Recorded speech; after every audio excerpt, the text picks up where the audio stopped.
The Hateful Eight is written and directed by Quentin Tarantino and stars the likes of Samuel L. Jackson, Kurt Russell, Jennifer Jason Leigh, as well as Tim Roth, just to name a few. It's a story of 8 strangers who show up at a lodge on a mountainside during a really heavy blizzard. Now, some of them know each other purely by reputation, but all of them are suspicious of one another. And the movie kind of turns into a rated R version of Clue. Do you remember Clue, that awesome board game and a very fun movie? This movie kind of reminded me of that. You're in an isolated location, something goes wrong, and no one knows who the culprit is, and you have to decide as a viewer. It's sort of a whodunit, but it's more of a mystery, and it's also a comedy, and it's also a drama, and it's also a western, similar to all of Quentin Tarantino's films. It's difficult to lock down a genre, and that's what makes Hateful Eight so great, amongst a bevy of other things. The guy's done it again. Quentin Tarantino, you're a master. He's delivered yet another film with icy cold dialogue, amazing sequences that are entirely driven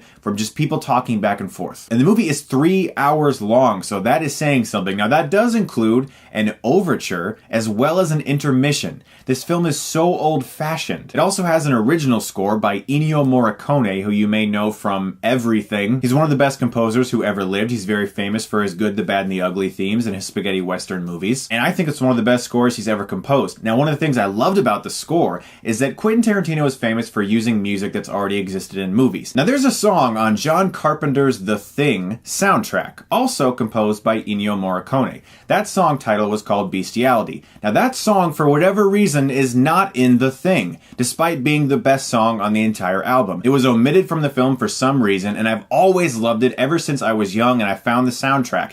And for years, I've actually listened to that song and thought, how cool would that have been if Carpenter had used that song in his movie? Quentin Tarantino found that song and stuck it in Hateful Eight at 2 amazing sequences. And it was so cool to finally hear that song in a movie, which is funny because it is composed by Ennio Morricone, who also composed the original music for this movie, but it was actually composed for The Thing. That's just my movie nerd brain, and I was happy to hear that song in a movie for once. What's also so great about this film is its use of location. You're isolated. This is a claustrophobic movie. It's all in one place, and you feel like you're in this cabin. You feel like you're in this lodge, and it felt like the entire theater was getting cold, and every time someone drank coffee or lit the fire, I was like, oh, thank goodness, because you just feel the location. It was so well utilized. Kurt Russell is fabulous in this movie. He was funny, he was likable, he was a total badass, and I dug his character so much. But you know who my favorite character in this entire film was? That of Samuel L. Jackson. I loved him in this movie. I truly think that he is Oscar worthy. He hit all of the notes so well. Every scene in which he had a monologue, especially one scene that I will not spoil where he talks about something that happened in the past.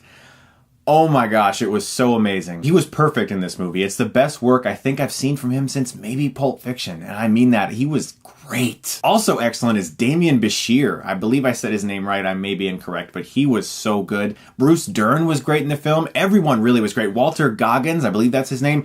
This cast, Tim Roth, oh my gosh, Tim Roth. So great to see him back in a Tarantino film. Everyone in this movie was on their A game. It's amazing that I can just watch a movie that has like a 10-minute dialogue scene with just a few cuts back and forth, and I'm riveted because it's so snappy, it's so well written, and I'm so glad that Tarantino decided to make this movie despite the fact that the script leaked back in the day. I'm really glad he went forth with it because this is one of my favorite Tarantino films. There is action, and yes, there's gore as you would expect in a Tarantino film. The sequences that I remember the most are these amazing stare downs between characters when they're just laying everything on the line and saying it how it is. And Tarantino is a master of that type of dialogue where someone just sits down, gives you an analogy, and it's just amazing to watch. And it was so old-fashioned too. The super widescreen, the Ennio Morricone score, the look, everything about this movie, the overture, the intermission just screamed the 1960s. I loved The Hateful Eight. I have but one flaw with it, and that is that, like most Tarantino films, the story is non-linear at one point.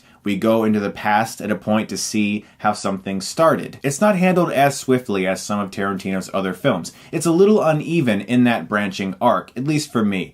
Besides that, man, I love The Hateful Eight. I can't wait to see it again. I loved seeing some of these actors on the screen delivering great performances with fantastic dialogue. Tarantino, you still got it, man. Don't stop making films. Just keep doing it. I'm going to give The Hateful Eight an A.